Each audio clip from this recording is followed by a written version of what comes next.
Thanks for joining us again. In the first episode, I titled Saving Hank, but I've gone ahead and changed that. I'm not quite sure how this story is going to end. In the first episode, we talked about what happened, and then we've also discussed some of the options going forward. That brought me to this. And try to get us back on our feet. So keep moving forward. I had a great conversation with David, and we decided that really I needed to give Hank a good inventory. Look at the good and the bad. So, with a little bit of a backstory, there you got it. We're going to get looking at Hank today and see how he's doing.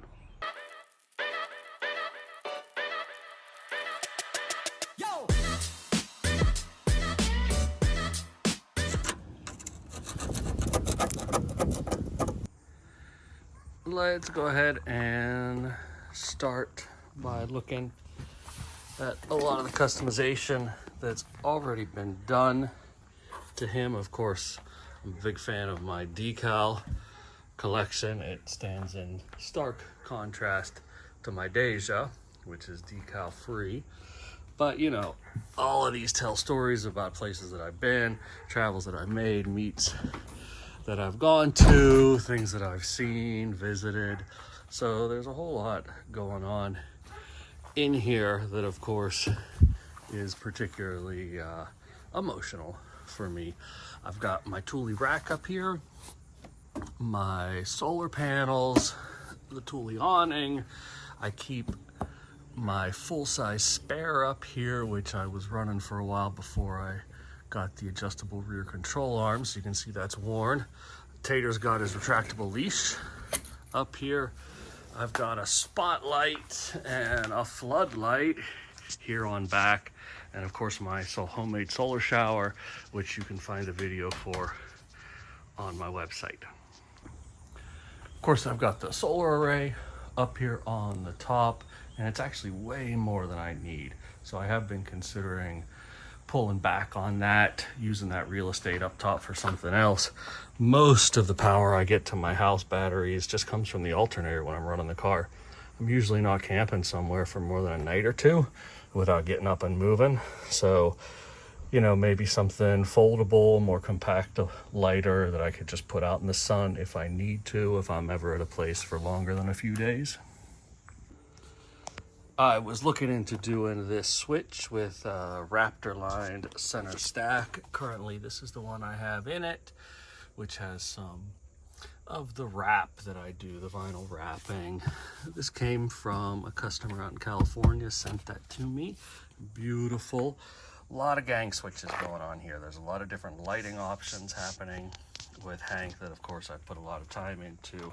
I've got the automatic electric window openers, which have been really popular online lately. A lot of people have been expressing interest in that.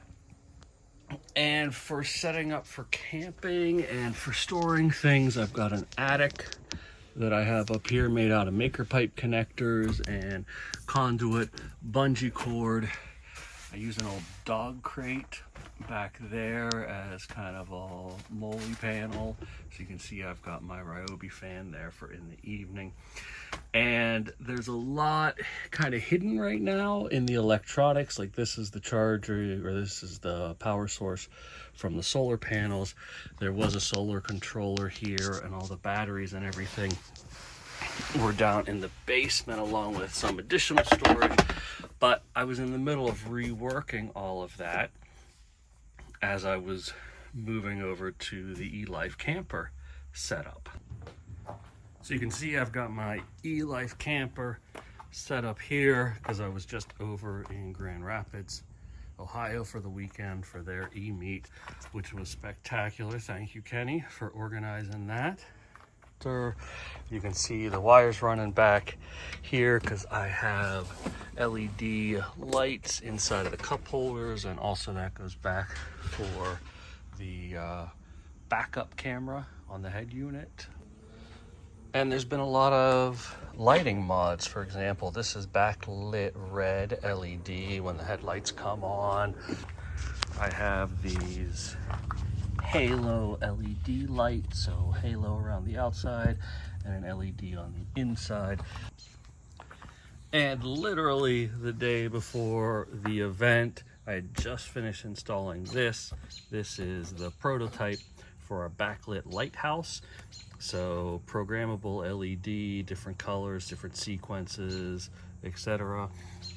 I've got this white light bar across the top, so the lighting has been really a priority for me. And you can see I've got that all wired up and controlled here with the aux beam box. But there are some things that are wrong with it. This, after getting some work done in a shop, it looked like somebody had some acid on their hands and placed it on here, and it's just gotten worse over the past 2 years. So this bumper is gonna need replaced.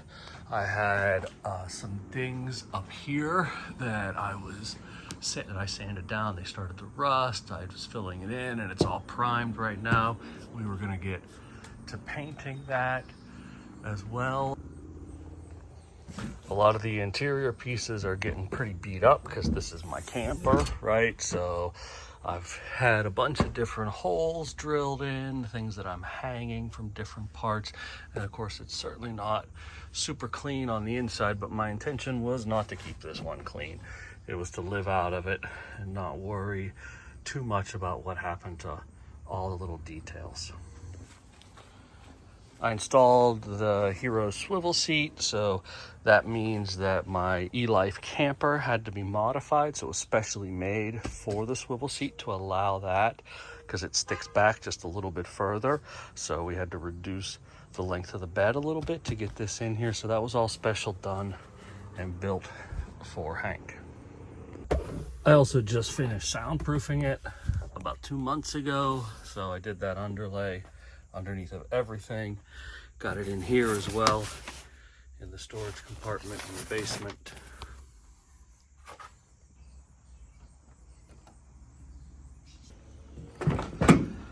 Obviously it's got the ripping that's happening here on the side bolster.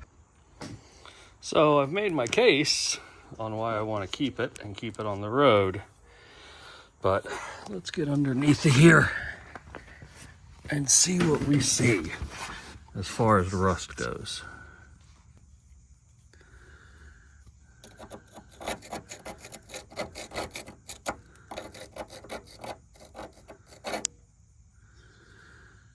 The other side looks a little bit better than that. But here we've got up the rails up the side.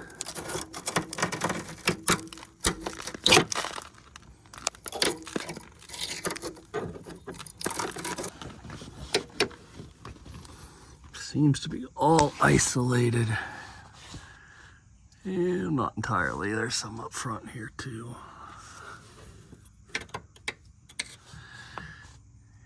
And let's do a little bit more investigation. So we're gonna go ahead and get this bore scope running and get underneath of there and see exactly what we can see.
And you can see there's rust starting to creep up this door on the passenger side.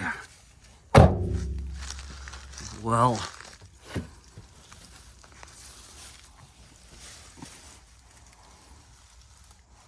this side looks a lot better, however.